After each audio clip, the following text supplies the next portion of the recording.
My family mocked my business idea, tried to steal my inheritance, and even wanted me out of my own home. Now, they regret everything.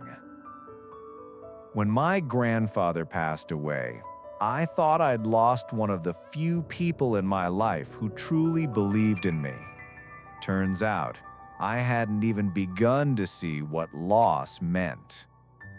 A week after the funeral, the will was read. I was stunned to find out he'd left me two things: his modest but cozy house and a sum of money that could change my life if I used it wisely. I wasn't rich overnight, but I suddenly had enough to finally start the business I'd been dreaming about for years. I'd been quietly working on the idea for a long time. Late nights, notebooks full of sketches and plans, reading everything I could about the industry. It wasn't just a silly hobby to me. It was the plan. The day I told my family about it was the day I realized just how little they saw me as someone capable. "You running a business?" My uncle actually laughed so hard he had to wipe tears from his eyes. My mom shook her head. "Honey, don't throw away what your grandpa worked for. This business will never work. Just give the money to us. We'll make sure it's spent properly." I thought they were half joking at first. They weren't. Within a week, I was getting constant calls and visits from family members telling me exactly how I should spend our money. The phrase, "Grandpa would have wanted it this way," became their favorite weapon, conveniently forgetting the part where Grandpa specifically named me as the sole beneficiary. Things got uglier.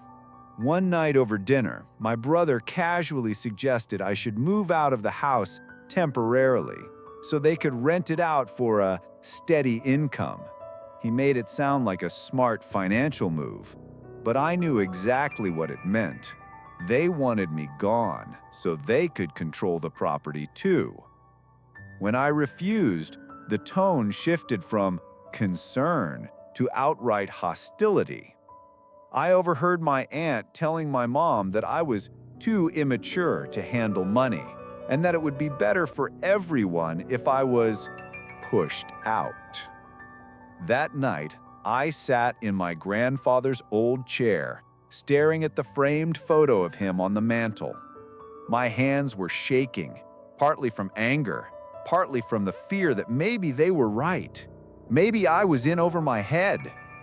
But then I remembered every conversation I'd had with him, how he'd always told me I was capable, how he'd encouraged me to take risks, how he'd said, "Don't let anyone else write your story for you." That was the moment I decided I wasn't gonna give them a damn cent, and I wasn't leaving my home. Chapter 2: The Payback. Cutting them off wasn't easy. Family gatherings stopped. Texts and calls went unanswered. I buried myself in work. For the first 6 months, I lived like a ghost. I took part-time jobs to keep the lights on, while every penny of the inheritance went straight into the business. There were nights I'd fall asleep at my desk, surrounded by empty coffee cups, my laptop still glowing in the dark. Some days I wanted to quit. Orders were slow, expenses piled up. Every mistake felt like proof that my family was right. But I kept pushing. I had no safety net, no one to catch me if I fell, and that fear was my fuel. Then, one day, something clicked. A small influencer mentioned my product online. Sales doubled overnight, then tripled the next week. By month 9, I was hiring my first employee. By month 12, I was struggling to keep up with demand. I moved the business into a bigger space, bought better equipment, hired more staff. For the first time in my life, I didn't feel like the failure my family had painted me as. And then, they came back. It started with a Facebook message from my mom. "We're so proud of you. We always knew you'd do well." Then my brother called, acting like we'd just had a small misunderstanding and should move past it. My aunt emailed me a list of investment opportunities I could help the family with. I ignored them all, until one afternoon, I opened my front door to find my mom and brother standing there. They didn't waste time on small talk. "We've been going through a rough patch. Maybe you could help us out. Just a little."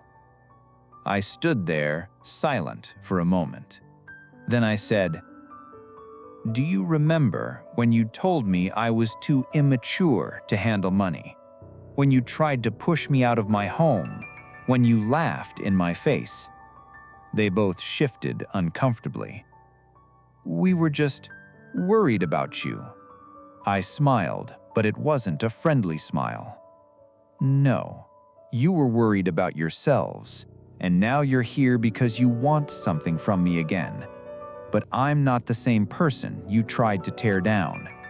So here's your answer. No." I closed the door before they could say another word. That night, I sat in the same chair I'd sat in a year before, under my grandfather's photo.